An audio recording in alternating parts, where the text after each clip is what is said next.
Hello, my name is Jud Laughter, and let's take a minute to talk about mentoring. In this second episode of A Minute for Mentoring, I want to talk a bit about what effective mentoring looks like. In this episode, I'll be talking to both mentors and mentees because you both have a role to play in forming an effective relationship. So, in general, what is effective mentoring? When we think about the characteristics of a good mentor and of an effective mentoring relationship, there are a few things that might seem to be common sense, but it's good to go over them. First of all, good listening is key, both ways, for the mentor and the mentee.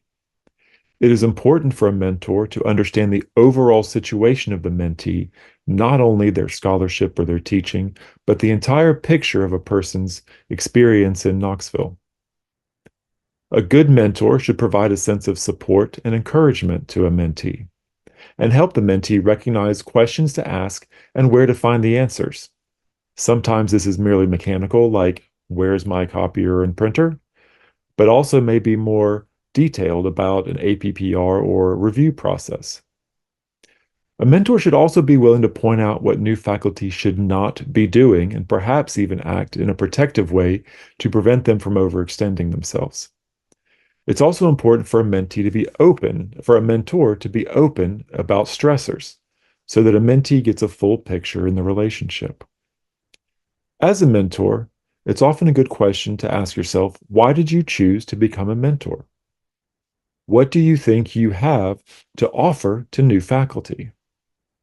First of all, maybe you know the culture of the institution, the school, the department.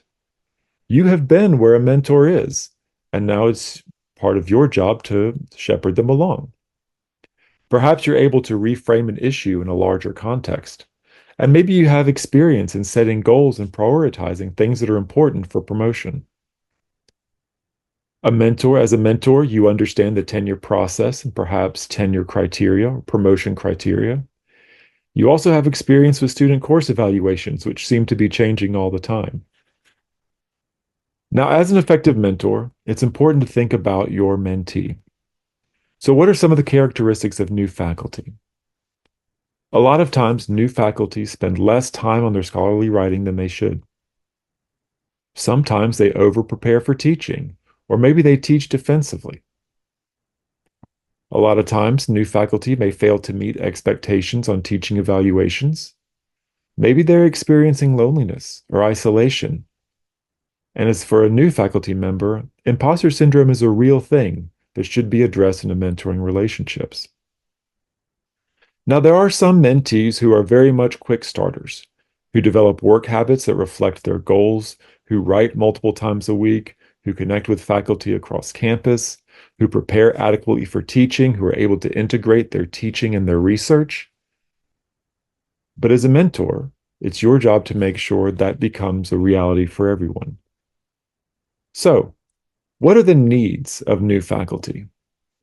First and foremost, new faculty need to feel connected to others and to the larger institution, both our departments, college, and our university.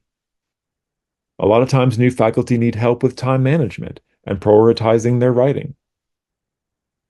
Managing balances is a really important need of new faculty also, both between teaching and research and between work and home life. And sometimes new faculty just need help with editing and getting something ready to go to publication. So here are some different areas where a mentor can actively help. Maybe you could read manuscripts, monographs. Maybe you could help read grant proposals. In the bigger picture, planning goals for scholarship and teaching. Also helping a mentee develop those pieces of a dossier that don't just show up on elements, something like a teaching philosophy or a research narrative or a whole portfolio of their work. And finally, making connections on and off campus, feeling that connection to others in the larger institution is really important for new faculty and something that a mentor can really focus on. So, as you're thinking about moving into a first or second meeting with a new mentee or with your new mentor, here are some things that you might consider discussing.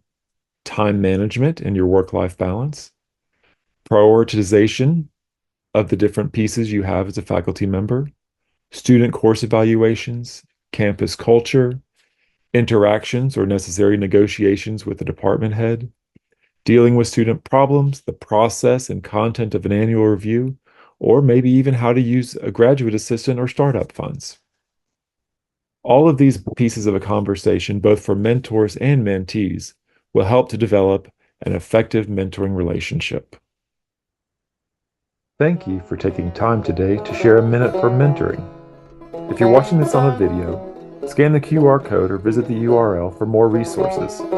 If you're listening to this on a podcast, the URL is tiny.utk.edu/CEHHS mentoring.